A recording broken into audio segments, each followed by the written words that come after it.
juvéniles. Nous repasserons des westerns en cours de saison ainsi que des péplums, comme vous nous l'avez demandé. Alors, beaucoup d'invités ce soir pour cette deuxième partie d'émission, beaucoup de films, et je voudrais vous dire tout de suite que vous allez voir des extraits des films que nous allons présenter, mais pas du tout des séquences. C'est-à-dire que c'est un montage qu'a fait Serge Minkoff, comme les fois précédentes, pour vous donner plusieurs éclairages, plusieurs reflets, plusieurs situations du film. Claude Berry, il est le metteur en scène réalisateur de Ciao Pantin. Claude Berry est producteur aussi, c'est son 11e film, Ciao Pantin. Interprètes principaux, il y a Coluche qui n'est pas là, il est à Rome avec Rizzi où il tourne Dagobert. Il y a Agnès Soral, par contre, qui est avec nous, et Richard Anconina. À ma droite, Jost Chacun, qui vient de signer un film qui s'intitule Gwendoline, un film d'aventure. À côté de Jost Chacun, il y a Miss Gwendoline, qui n'est pas la Gwendoline du film, qui elle est partie à Paris, mais qui a été élue Miss Gwendoline, donc c'est elle qui ressemble le plus à l'héroïne. Oui, mais je considère que c'est pas exactement parce que Toni Kitten est rousse. Oui. Mais elle a un très beau sourire, donc je suis ravi qu'elle soit là pour... Oui, puis je sais que vous n'avez pas être seul sur un plateau sans présence féminine, alors j'ai... Pas une seconde. Et Francis Perrin, qui lui ne drague pas, tout au moins pas dans la vie, dans les films, oui, par contre. Dans les films, Joli Cœur, dans le Joli Cœur, ça va. Et ça va pas mal pour lui. Ça va bien. Bon, allez, soyons un petit peu sérieux.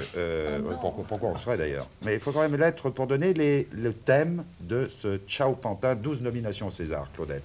D'abord, il y a Lambert, la quarantaine usée, alcoolique et solitaire. Il est pompiste de nuit. Et puis, il y a Ben Soussan, un jeune dealer orphelin, mi-juif, mi-arabe. Un soir, ils se rencontrent. Ils vont unir leur solitude, tissant nuit après nuit une relation père-fils.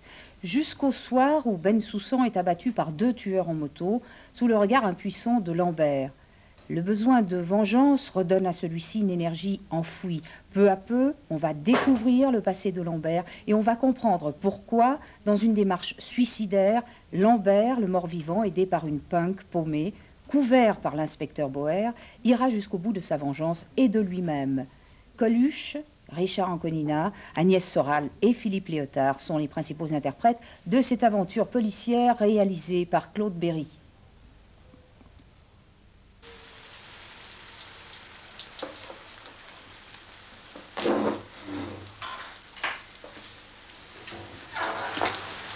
Salut, monsieur. En panne?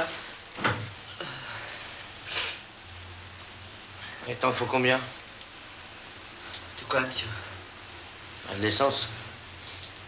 C'est pas l'essence. C'est la bougie, je crois. Quel genre de bougie? C'est une bougie pour les mobs. Pour les mobs?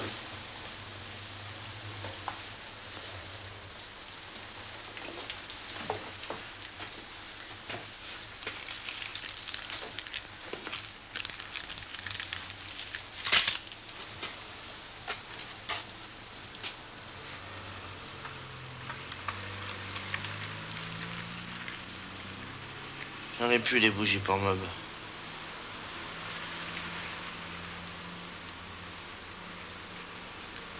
Ça fait rien, monsieur, je vais rentrer à pied. J'habite juste à côté. Au revoir, monsieur.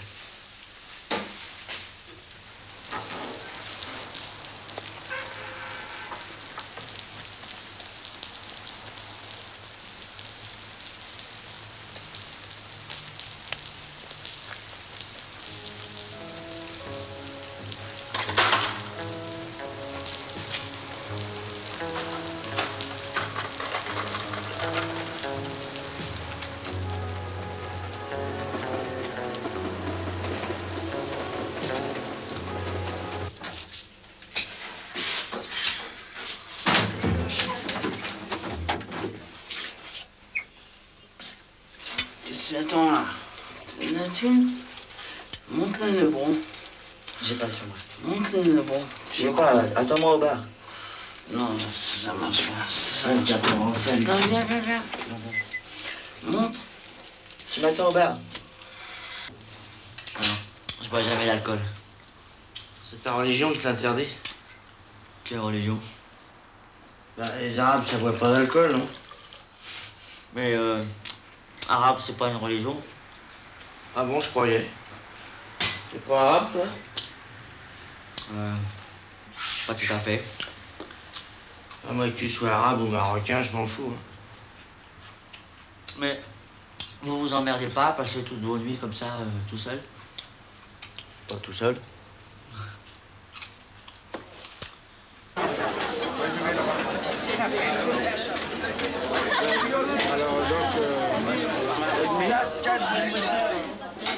Allez, on est pressé là.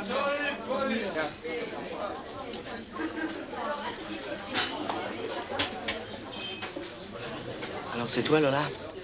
Ouais, qu'est-ce que vous voulez? Je vais te parler. Me parler de quoi? De Ben Soussan. Qui c'est ça, Ben Soussan? Tu veux que je te parle de sa moto volée de la place de la Nation? Et alors, mais comment je pouvais savoir, moi, qu'il l'avait tirée, cette moto? Hein? Bon, bah alors quoi, ils l'ont arrêté? Il est mort. Tu bois pas? Il est dégueulasse, ce café. Mais avec quoi t'as fait ça? Mais il est dégueulasse, ton café. T'as mis tout? T'es marteau?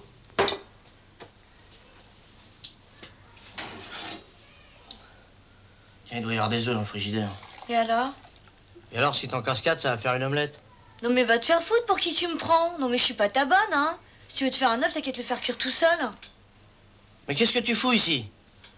Je t'emmerde. Bon, alors tire-toi. Je te dis pas ça pour te foutre à la porte, mais... pour que tu comprennes que t'as rien à faire ici, hein. Tu m'as aidé, c'est sympa. Mais moi, je peux rien pour toi, t'as bien vu, hein. J'ai pas de pognon et je picole. Enfin, mais je t'ai rien demandé, hein? Je sais. Mais t'es là, on sait pas ce que tu veux. Et d'abord, qu'est-ce que tu veux? Bah, rien. Alors tire-toi. Pauvre mec.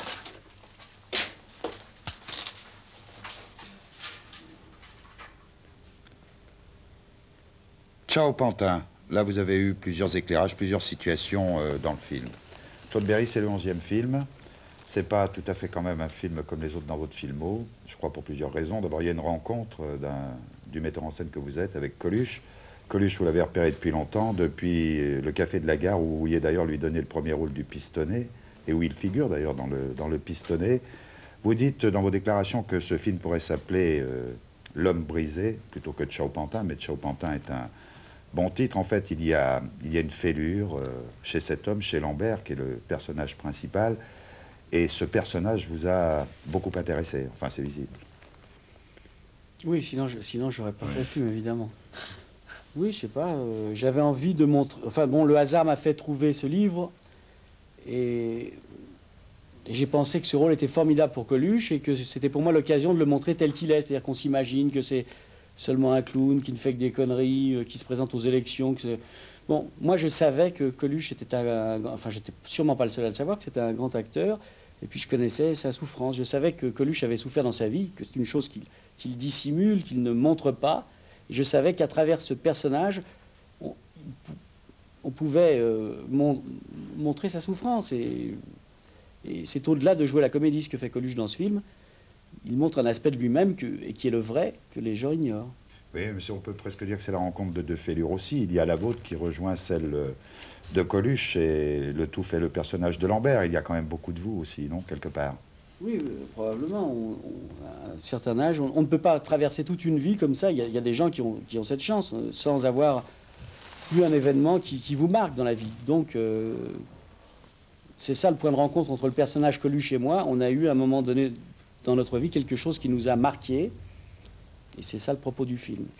Bon, par contre, bien sûr, on n'a pas été marqué aussi fort que le personnage de Lambert dans le film. Hein. Lui, il a vraiment eu un grand malheur. Oui. Alors, c'est vrai qu'il n'est pas évident de donner un rôle dramatique à un comique. Dans l'histoire du cinéma français, il y a eu des précédents. Le public avait refusé Fernandel dans Meurtre, pour donner un exemple. C'est vrai que quelquefois, le passage est tout à fait difficile et que là, il semble que le public, l'habituel public de Coluche, et peut-être un autre public qui habituellement voyait Coluche soit au musical, soit dans ses films comiques, a découvert finalement, est venu parce que c'est vrai qu'il y a quelqu'un d'autre. Il y a un autre personnage que... Et moi, je dis que c'est lui. Oui, oui, c'est ça. Alors, travail quand même extraordinaire sur ce film. Je sais que vous avez beaucoup travaillé. D'abord, les repérages d'extérieur, parce que ça, C'est considérable. Je crois que vous avez passé beaucoup de temps dans les bistrots de Belleville, à traîner un petit peu partout pour humer l'air, un petit peu voir comment les gens étaient, ce milieu que vous décrivez, non? Oui, disons que ce film a été fait avec une équipe formidable. J'ai pu, comme je suis également producteur, engager le chef opérateur Bruno Le Mitaine 3 mois avant le tournage. Donc le film a été, oui, plus que préparé. On a traîné.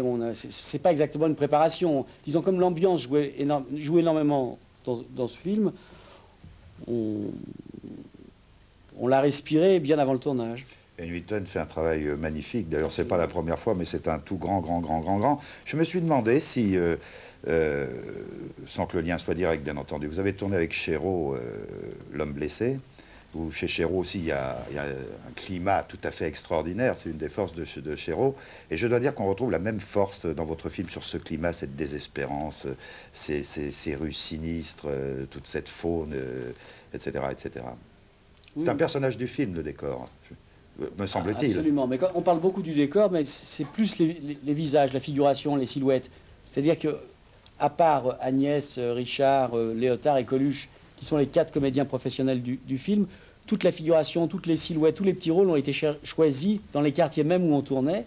Et on a l'impression qu'on voit le décor, mais en fait, ce sont les visages qui sont vraiment le décor. Et vous aimez bien, je crois, faire cohabiter un peu les amateurs, la figuration, avec des comédiens professionnels. Il y a une espèce de mélange qui se fait, et une intégration parfaite dans le film aussi. Oui, j'ai toujours eu... Bon, quand j'ai fait Le Vieux homme et l'enfant, bien sûr, on tournait à la campagne. Les paysans, je ne les ai pas ramenés de Paris.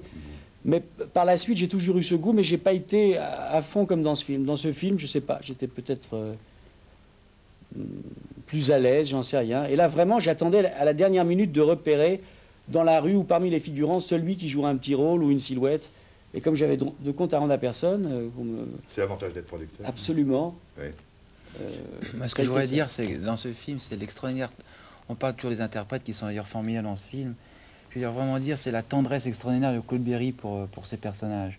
Dans tous les films qu'il fait, surtout dans Le Vieux homme et l'enfant dont il a parlé, je trouve fantastique cette extraordinaire tendresse. Il va chercher au fond des gens des choses extraordinaires. J'ai très ému ce film par sa tendresse et cette profondeur de personnage. En tous plus, on lui en a amené parce que bon, on en avait un peu. Et... non, c'est sûr qu'il faut que ce soit humain. Alors Agnès, vous avez un rôle important. Là. Bon, je crois qu'il était défini tout à l'heure, cette petite paumée punk, mais vous avez vécu dans un squat, j'ai lu ça quelque part. Oui. C'est vrai ça? Ou c'est Berry qui a inventé ça pour la Filbo? Non, j'ai vécu 15 jours dans un squat parce que je savais pas du tout ce que c'était que la punkitude.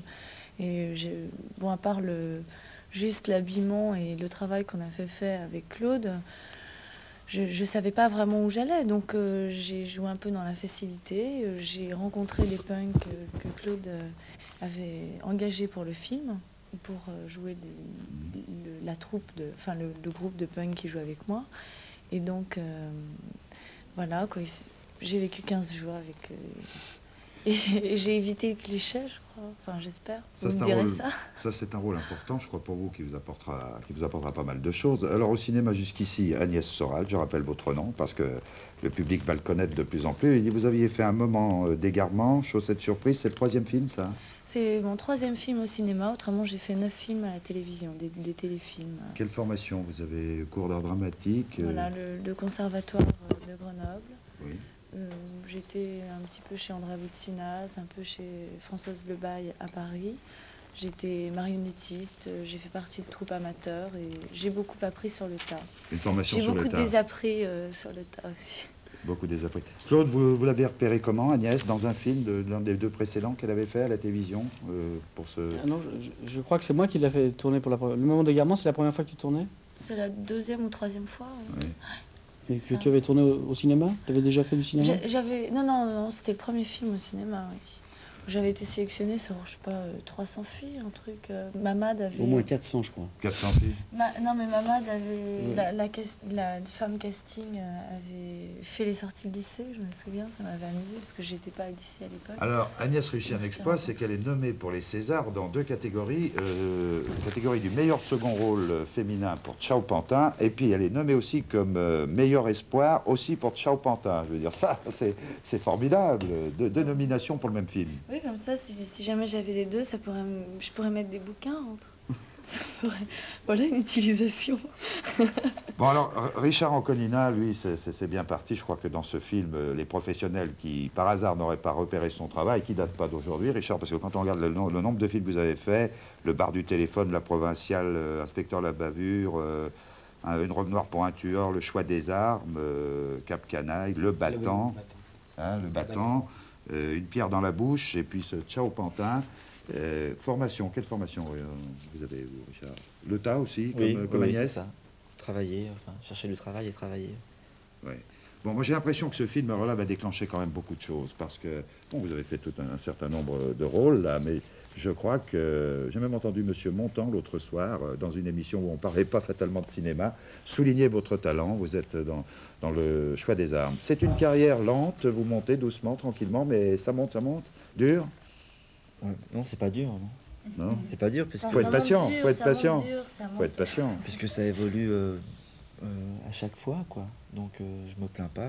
Pour l'instant, c'est une bonne évolution qui est lente et rapide en même temps, parce que quand ça évolue, c'est quand même... On a de la chance, il y a beaucoup de gens qui attendent beaucoup plus longtemps que ça. Vous allez maintenant pouvoir peut-être commencer à choisir véritablement, non? Oui. Francis, vous avez vu le film? Oui. Et J'ai alors, beaucoup aimé le film parce nous que... craignons vos silences et non pas vos injures. Oh non, au contraire, j'avais vu Claude, d'ailleurs je lui avais dit, et c'est un film que j'ai adoré parce que c'est un film qui retrace une atmosphère, il y a une atmosphère extraordinaire, et ça c'est tout ce qu'on sent pendant ce film, où ce bien acteur, le décor, la lumière, tout est une symbiose pour faire un film émouvant et très riche. Moi j'étais sorti de là, je me souviens, j'étais à Lyon, là, je jouais à ce moment-là à Lyon, et j'étais sorti de là, j'ai marché pendant un quart d'heure parce que ça m'avait fait un grand coup derrière la cafetière. Eh bien, unanimité. Leïla, vous n'avez pas vu ce film? Vous allez au cinéma quand même un peu? Si, quand même. Oui, ben, vous ne l'avez pas vu. Ben, il est sur les écrans, il est sorti. On va en parler beaucoup parce que sur 12 nominations, je crois que... il y en aura bien une. Hein. Oui, minimum. Ciao Pantin de Claude Berry. Et bien, le second film, je crois, Claudette, c'est... Eh bien, c'est tout un univers de bande dessinée qui est restitué à travers ce film de Juste Géquin, Gwendoline, une histoire au parfum d'érotisme, d'amour, de mystère, d'exotisme, d'humour, menée tambour battant par Tony Kitten, alias Gwendoline. Je crois qu'on va voir les images. Échappée d'un couvent pour retrouver son père, parti au bout du monde à la recherche d'un papillon mythique. Elle va faire 6000 kilomètres avec sa compagne Bette et un aventurier nommé Willard. Sur le chemin, il y a la prison, le vent de fumée, les chiens et les Kiops, une étrange tribu. Et puis au bout du voyage, la cité interdite dirigée par une reine puissante qui a tout ce qu'il faut pour réduire à néant les 3 intrus. Mais elle ignore qu'il n'est pas si facile de venir à bout de ceux qui recherchent un papillon. Aux côtés de l'actrice principale, Brent Huff, Bernadette Lafont, Zabou, Jean Rougerie partagent cette aventure. Et puis, il faut aussi signaler que la musique du film a été composée par Pierre Bachelet. Qu'est-ce que j'ai dit? On ne bouge pas.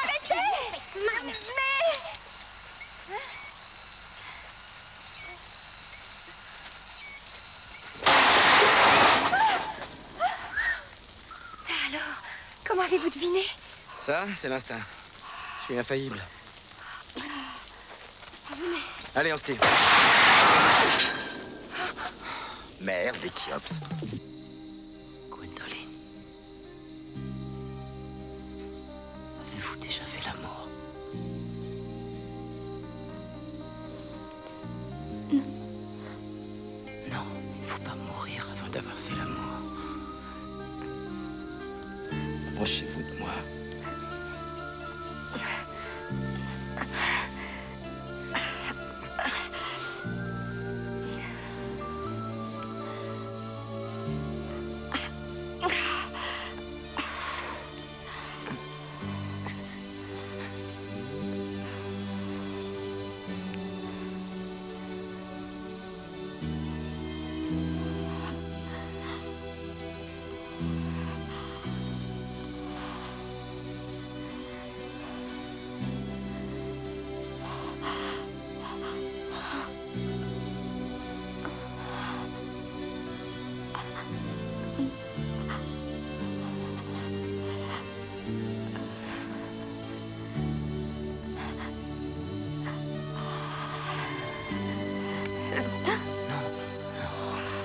J'en ai marre de marcher, de courir, de tomber, de nager, de mourir. Je veux qu'on l'attrape, ce papillon, qu'on rentre chez nous et qu'on nous foute la paix. Alors vous, les petites crapules, je vous préviens, s'il y en a un qui bouge pendant qu'on s'en va, un seul, je sais pas ce que je lui fais. Mais c'est quand même terrible qu'on puisse pas se balader tranquillement dans la jungle sans se faire emmerder. Mais j'ai dit non, non, non. Bon, allez, on y va parce que j'en peux plus. C'est vrai, elle a raison. Commencez à devenir emmerdant.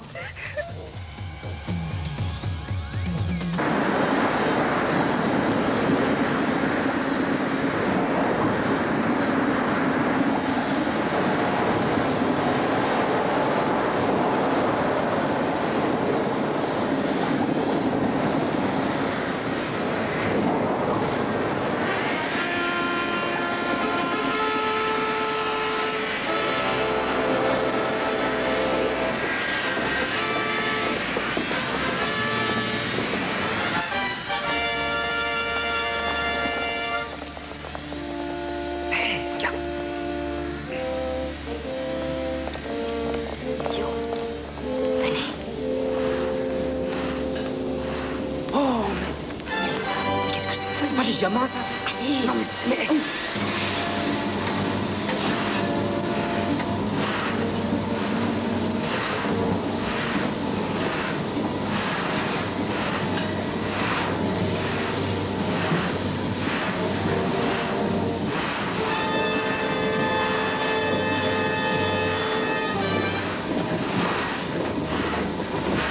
J'en suis sûr, Gwendoline. Regardez ces tuyaux, regardez les machines, les godets, Mais oui, mais c'est des diamants. J'adore votre papillon.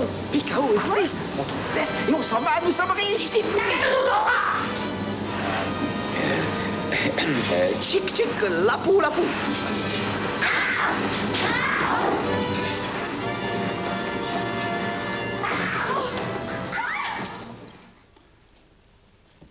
Non, elle ne mourra pas, mais il s'en passe quand même pas mal de choses dans cette cité interdite. Alors, il faut faire attention, hein, Jos Jacquin peut en cacher un autre. Hein.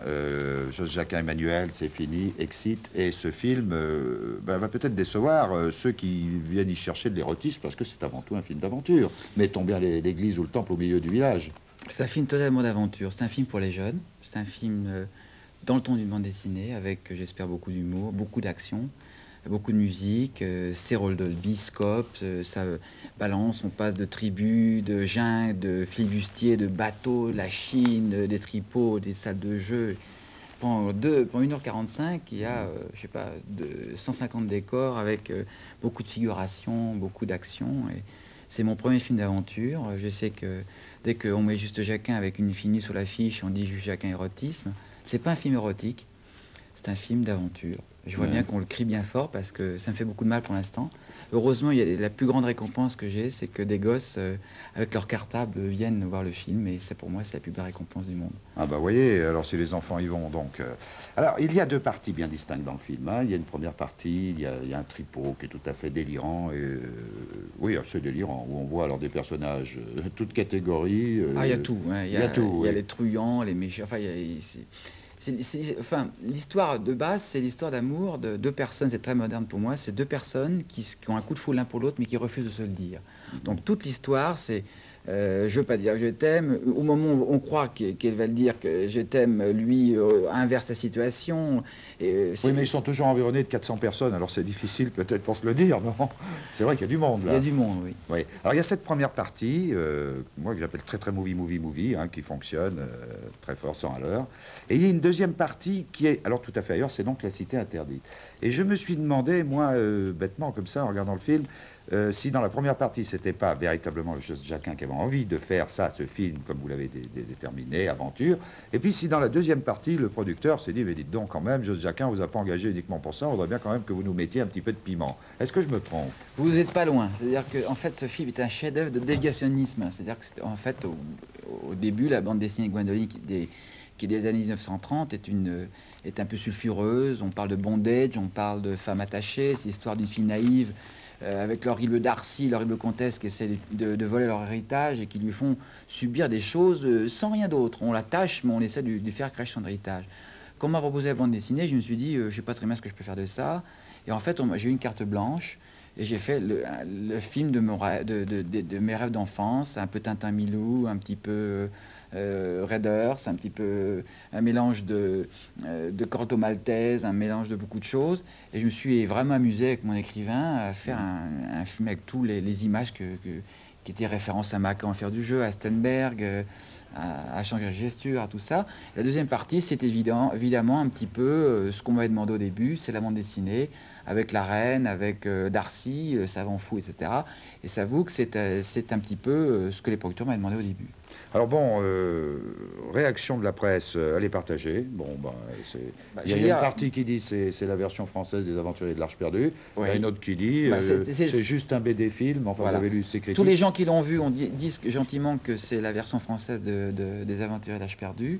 Et tous les critiques qui n'ont pas vu le film, parce qu'il y en a beaucoup qui font des critiques sans voir les films, disent que c'est un film sadomasochiste. Vous croyez? Alors, je veux dire, vraiment, vous pouvez envoyer vos enfants tranquilles, ça peut me casser la figure. Alors, vous avez tourné aux Philippines, alors là, plein d'ennuis, là. Des ennuis avec les boas, des ennuis avec... on nous amène un boa un jour, on le met sur son arbre, il tombe, il meurt. On nous donne deux figurants. Attendez, et les figurants le mangent? Et ils l'ont mangé après avec joie. C'est d'ailleurs très bon le boa, Francis Perrin, vous ne connaissez pas? Si, oui. Mais oui. Free. J'aime bien. Oui. Moi, j'en ai déjà porté autour du cou, mais je crois qu'on parle pas de la même chose. Mais c'est un peu étouffant, quand même. Un peu étouffant. Et puis alors? Après, on nous a donné des figurantes pour plonger à l'eau qui s'est soi-disant nager. On dit moteur, et c'était très, très grave parce qu'elle ne remontait pas. On a vu toute l'équipe plonger à l'eau, c'est les premiers jours de tournage, la trouille. Et les filles étaient au fond de l'eau en train de glouglouter au fond de l'eau. Enfin, il y a plein d'histoires comme ça, extraordinaires. Comment vous avez engagé des figurants chinois, 200 à peu près? Ouais, mais à Paris? Oui. Mais vous ne les avez pas emmenés aux Philippines quand même? Non, on a tourné les extérieurs en Philippines, les intérieurs en studio, parce que c'est que Hong Kong, c'est plein de néons, et comme c'est un film qui se passe en 1930, il fallait reconstituer.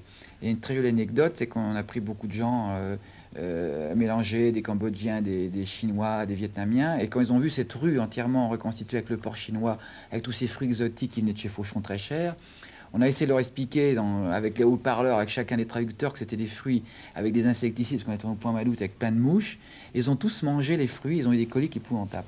C'est vrai que votre héroïne, la Toni Keaton, vous avez demandé de réécrire le scénario parce qu'elle trouvait qu'il était un peu trop déshabillé dans la première version?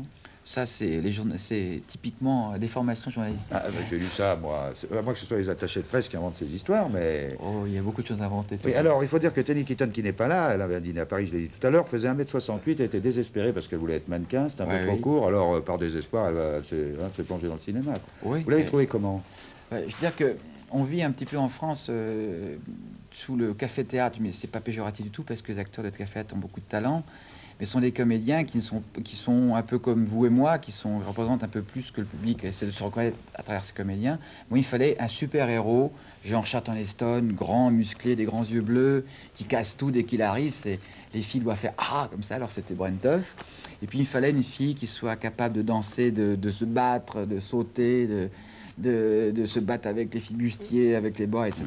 Et on a trouvé une américaine qui est capable de faire une chose, parce qu'en France, les filles sont pas très sportives. Bah, Agnès, vous aurez fait ça très bien. Je sais pas, j'ai beaucoup moins de talent qu'elle, mais j'ai beaucoup moins de talent qu'elle, mais je suis sportive, moi. Aussi jolie qu'elle. Merci. Mais elle aurait fait une excellente bête dans le film. Hein, oui, elle aurait fait. Oui, absolument. Parce qu'il faut parler de Zabou, qui est vraiment une fille fantastique et qui amène dans le film une note d'humour extraordinaire. J'ai oublié de dire tout à l'heure qu'Agnès va continuer dans le film noir parce qu'elle va tourner pour une coproduction de TF1, Télévision Suisse Romande, Série Noire, un film qui s'intitule Noces de soufre, où là, c'est pas non plus joyeux, hein, de Raymond Guillamot. Ça commence bientôt. De Jean Villamos, mais... Raymond. Oui, Raymond, je le connais depuis longtemps, je vous jure qu'il s'appelle Raymond.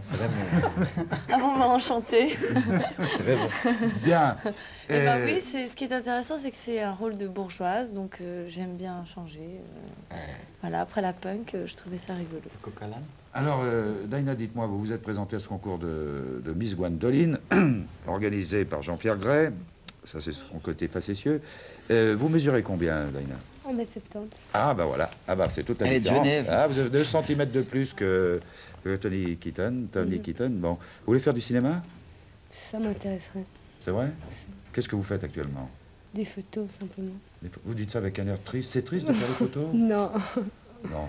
Mais c'est vraiment une envie de faire du cinéma ou comme ça Non, c'est une envie. Oui, bah là vous avez il y en a plein, Claude Berry, Francis Perrin, Jacquin, il y a le choix là. Hein. Moi aussi, j'en fais. Et puis Richard aussi, il en fait. Il y a des amateurs. Le téléphone. Fallait un petit ami, t'as pas de chance. Bon, alors, je vous dis tout de suite, si vous tournez avec Francis Perrin, hein, alors j'aimerais autant vous dire qu'avec Francis Perrin, si chez Jacquin, ils ont du mal à se dire je t'aime, je veux, quand tu viens, chez Francis Perrin, alors ça fonctionne d'entrée. On va se le résumer tous les deux, Francis, hein, joli cœur. Allez-y. Ah, deux copains. Oui. Deux copains, situation courante. Il y en a un qui a un succès fou auprès des femmes, qui, hop, il fait ça, ça tombe. L'autre, hélas, qui est obligé de ramer comme un fou pour qu'il y arrive quelque chose. Bien. Oui. Alors là, celui pour qui tout arrive, c'est vous, bien entendu. Hein. Oui, et puis je lui rends service. Hein, et vous avez une bonne mentalité. Je fais le test auprès de lui, comme ça. Vous rendez service voilà. à vos petits camarades. Voilà. Bon, allez, continuez. Et bien, bon, et puis après, bon, je lui rends service. Et puis si je tombe sur un jour une fille sérieuse qui me dit non, ça sera pour lui. Voilà, mais il n'y en a pas beaucoup. Et un jour, on tombe sur une psychiatre de charme qui est jouée par Cyrielle Claire. Oui, oui. Vous choisissez toujours bien, d'ailleurs, vos partenaires féminines dans les oui, films. oui, Je dois dire, Fanny Cotenson. C'est agréable pour moi et très agréable pour le spectateur. Là, tout le monde est content. Oui, oui. Et bon, je rencontre cette psychiatre de charme qui, alors, ça marche pas du tout. Et je vais, au lieu de faire le test pour mon ami, j'oublie de le faire pour lui. Après, Oh non, je le mais fais pour attendez, moi. allez pas si vite. Il faut quand même raconter que vous n'abandonnez pas la psychiatre, effectivement, à ses distances. Je joue même le parano pour la séduire. Je vais jusque-là. Je vais jouer jusqu'au malade. Après, je fais 10 000 choses pour la séduire. C'est très difficile à ça. Pour essayer de la séduire. Vous avez plein de ruses aussi J'ai pour plein de l'amener. ruses, j'ai plein de choses. Oui, ben, j'essaie la grande panoplie. Alors les instants de parano, là j'étais dans la salle avec des enfants, alors c'est fou ce que ça peut faire rire les gosses, là, le numéro de parano. Un film qui fait rire les enfants, c'est bien. Oui, alors c'est Cyrielle Claire important. qui résiste comme ça, là, qui résiste beaucoup, oui. Oui, pour le temps que ça fasse 1h30 de film, quoi. Oui, mais ça va bien s'arranger quand même. Oui, ça s'arrange à la fin. Ça va bien s'arranger. Bah tiens, on va se faire un petit résumé. échantillon. Et il y a Sylvain Rougerie qui joue mon copain et Cyrielle Claire qui joue donc la psychiatre. Et Francis Perrin. Ouais, accessoirement. Himself. L'extrait arrive. Oui.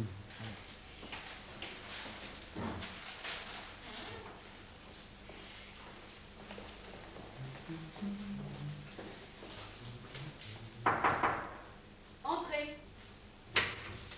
Coucou, c'est Romois. Et ça? Eh ben ça, c'est pour vous. Tout ça.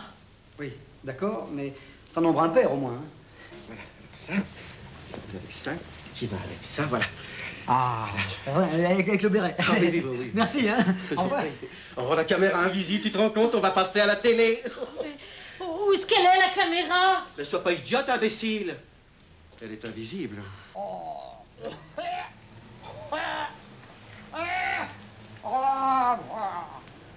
vieux Grégoire, si tu continues de fumer, tu vas crever. Oh, le patin. Ils m'ont tout livré. Les roses, les bleus, les jaunes. Et pour la petite dame? Des yaourts. Des yaourts. Je veux mon neveu. Et voilà les yaourts que voici. Et ce n'est pas fini. On prend des jambons. Le jambon. Allez, mon jambon, s'il est beau. Qu'il est beau, mon jambon. Et un chou-fleur. Et avec ça, ce sera tout parfait. Alors, nous disons Grégoire, nous disons 4 et 8 font 11 sur 4, 2 font 4, 6 moins... Oh, ça fait 1 franc tout rond, symbolique, et un petit bijou, Encore le phénomène. C'est mon tour. Je voudrais des yaourts aussi. On n'en prend jamais, tu sais bien que ça me fait mal au foie. Oh,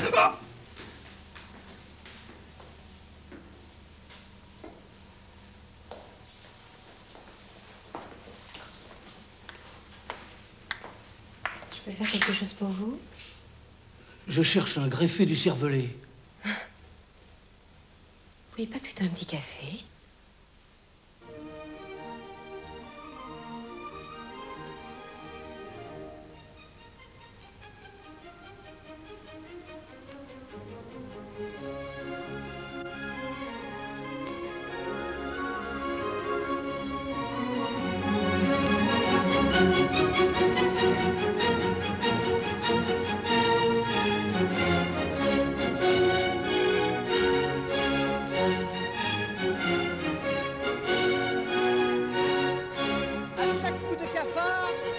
que je viens.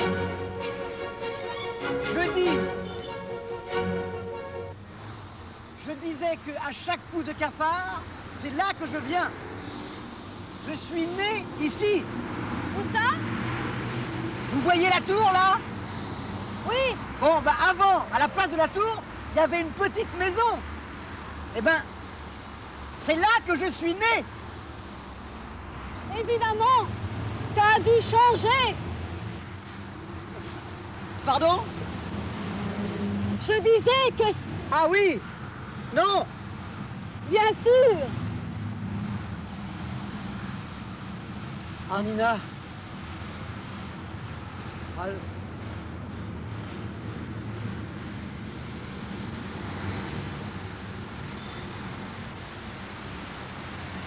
ça vous prend souvent?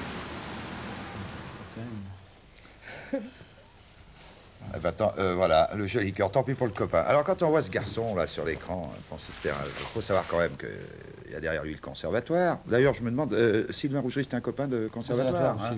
Vous étiez tous les deux chez Seigné? Ah non, il n'était pas chez Seigné, il était chez Lise de la Mare. Ouais.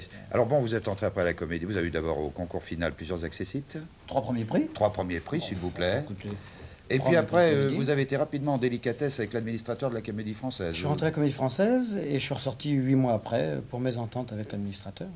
C'était pas à l'époque quand vous avez tourné... C'était Guy Lux. Pierre Dux, je les confonds toujours. Quand vous avez tourné La Gifle, c'était à peu près à cette époque-là? C'était un an après. Oh non, c'était en 60... Il y a 10 ans. Hein. La Gifle au Français, j'étais il y a non, je suis avec Adjani qui est partie, elle, parce qu'on lui laissait pas tourner à DLH, on la mettait pas en congé. Vous êtes parti pourquoi réellement? Je suis parti pour mésentente avec l'administrateur, oui. Non, mais ça veut dire quoi, ça? Ça veut dire que je m'entendais pas avec quelqu'un qui m'aimait pas, que j'aimais pas, comme ça. Alors moi, quand je m'entends pas avec quelqu'un, je m'en vais. Comme ça, tout le monde est content. Alors, j'ai demandé aux autres metteurs en scène et acteurs, figurez-vous qu'il y a un problème chez Perrin, c'est qu'il déteste sa tête comme acteur, etc. Il aime pas soir. Ah, oui, je suis pas obligé, oui, c'est pas... C'est vrai, ça? Ah non, c'est vrai, oui. Ça doit être l'enfer, alors. Ah non, mais là, le film, bon, c'est un montage, puis je vois les autres, je m'occupe des autres, je m'habitue, mais moi, je regarde jamais mes films. Non, je regarde les films des autres, ça m'intéresse, oui, parce que je crois qu'on fait des progrès en regardant les autres, mais soit je crois pas qu'on fasse des progrès, enfin, c'est mon opinion. Alors, vous êtes passé une partie, je veux dire, derrière la caméra, tout en continuant votre métier d'acteur, mais finalement, parce que vous trouviez que finalement, vous aviez été très mal dirigé dans bien d'autres films. Non, je n'ai pas dit ça, j'ai dit que, à quelques exceptions près, qui sont Claude Pinoteau, je peux le dire, et De Broca, on m'a pas bien dirigé dans des films. C'est vrai, on m'a laissé ou trop faire ou pas assez, puis on ne me proposait pas grand-chose, il faut bien le dire aussi. Hein. Je suis sûr que si je ne faisais pas mes films, je pourrais rester derrière mon téléphone un bout de temps. Hein. Alors moi, comme je ne sais pas mon caractère, je vais plutôt de l'avant. J'ai envie de faire des films, j'ai envie de faire de la comédie, j'ai envie de faire rire les gens. J'aime bien ça, j'ai envie. Alors je suis très heureux comme ça, et j'ai eu la chance qu'on puisse me produire mes 2 premiers films, et maintenant il y en aura un 3e, et bon, puis voilà. C'est Paul Clodon, ça, qui... C'est Paul Clodon qui a fait mes 2 premiers films en tant que producteur. Que l'on voit dans le film, d'ailleurs. Que l'on voit dans le film. Qui fait des débuts d'acteur remarqués. Qui est un producteur formidable, et qui m'a fait une confiance formidable pour mes films. Je lui rends bien parce qu'il marche bien, donc c'est un échange, c'est bien, mais ça, on le sait qu'après.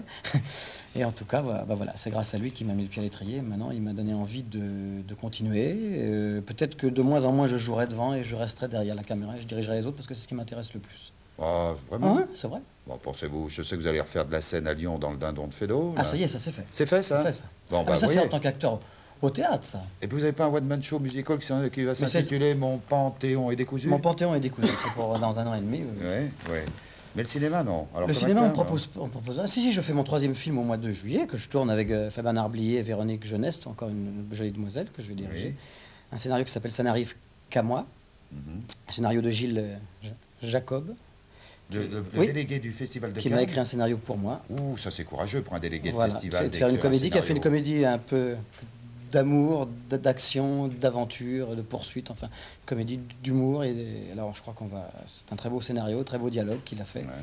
Et c'est Alain Sartre qui produit, c'est plus Monsieur Paul Clodon, mais je reviendrai avec lui un jour. Alors, les débuts de Jacob vont être suivis attentivement par toute la profession, bien sûr, parce que je me souviens d'une année où un journaliste du Monde avait écrit un feuilleton télévision, et Il était difficile après de faire des critiques cinématographiques. On lui a dit à Gilles Jacob, tiens, c'est drôle parce qu'on voyait plutôt écrire un scénario pour ou Kurosawa ou Oshima, enfin tout ça. Il a dit non, c'est pour Francis Perrin parce que j'ai envie de faire une comédie et bon, ça. Moralité, on déterminera jamais assez le côté prime sautier des gens qui ont des grandes responsabilités dans le cinéma. Puis vous savez, amuser les gens et faire rire, c'est même formidable. Ah, ça vous y tenez beaucoup. Vous ne voulez pas virer, vous, un jour vers le tragique comme Coluche? Non. Pour l'instant, je crois que c'est une question quand on a envie de le faire. Si un jour j'en ai envie et qu'on me donne les possibilités, je le ferai. Mais pour l'instant, vraiment entendre une salle rire, vous pouvez pas savoir le bonheur que ça me procure. La mécanique du rire, c'est pas rien. Non, c'est un travail difficile, je crois. Vous avez travaillé là plus sur ce film, me semble-t-il, sur le rythme, non? J'ai voulu faire ça exprès pour ce film-là. Je suis moins, quand le premier film était plus attaché au personnage, là je me suis plus attaché à l'action, au gag et pour faire ça. Et le prochain, ça sera justement mitigé des deux.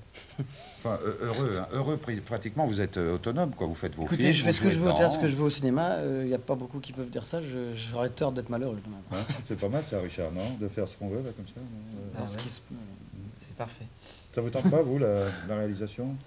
Si, peut-être plus tard. Pour l'instant, non, mais je pense que un jour, j'aurais envie de mettre en scène, peut-être. Ouais. J'ai pensé. Ah, bah oui. Agnès a encore le temps, un peu, non? Ouais. Je suis encore un petit peu petite. Mais quand je serai grande, peut-être.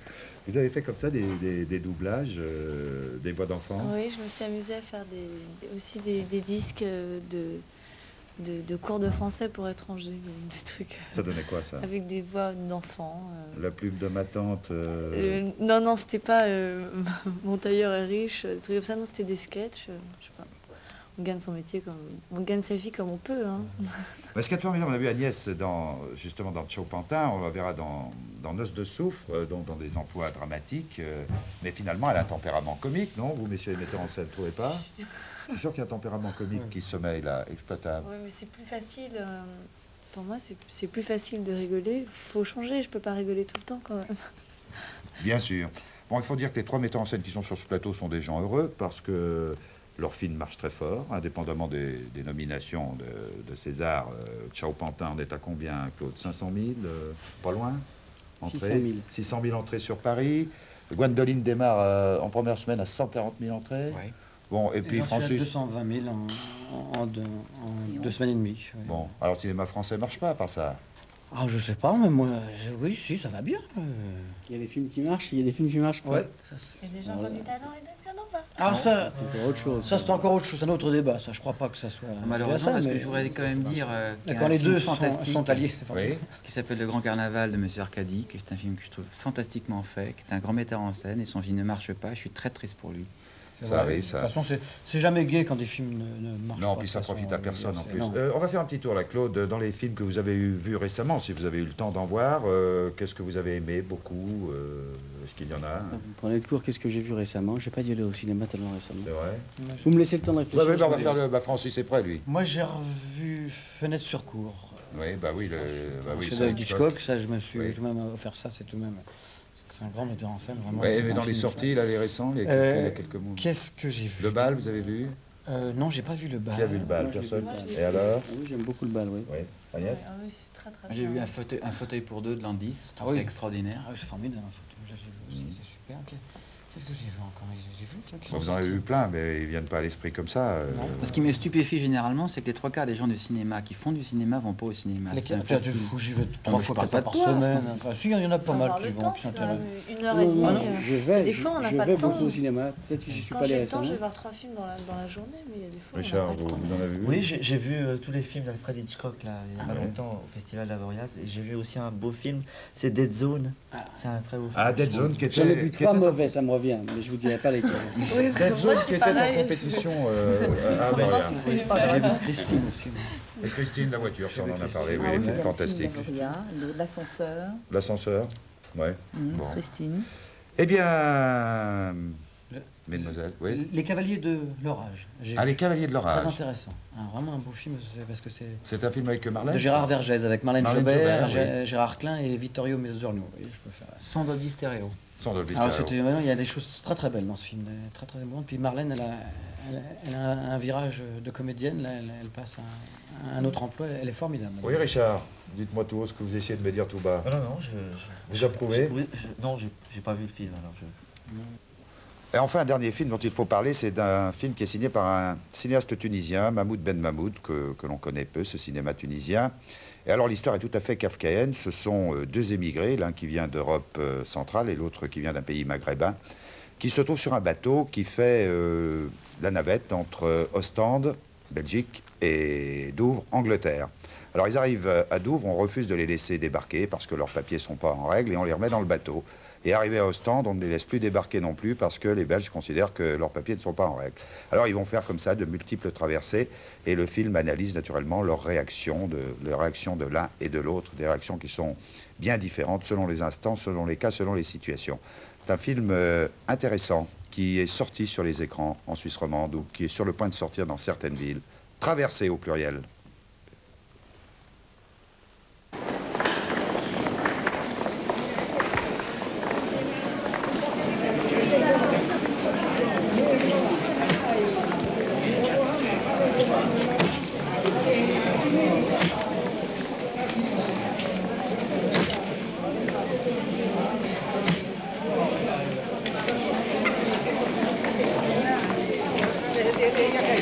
You come with me.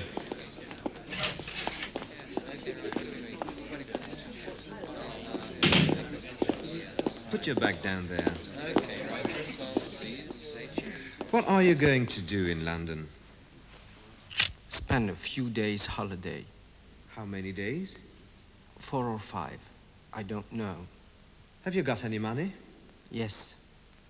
How much? $900. Take your coat off. I prefer to keep it on.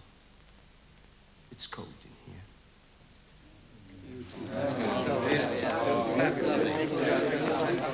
Why am I being held like this? What exactly is the charge? What kind of laws authorize you to treat me this way? I see here that you've got a Tunisian friend in London. What does he do? He works at the BBC. Oh, they're adepts at the BBC? Yes. He's the one who covered the religious service at the death of Lord, what's his All name? right, all right. What are you doing in England, Mr... But I told you already. I go to see my aunt in London. Look, here's her address, and here's her photo.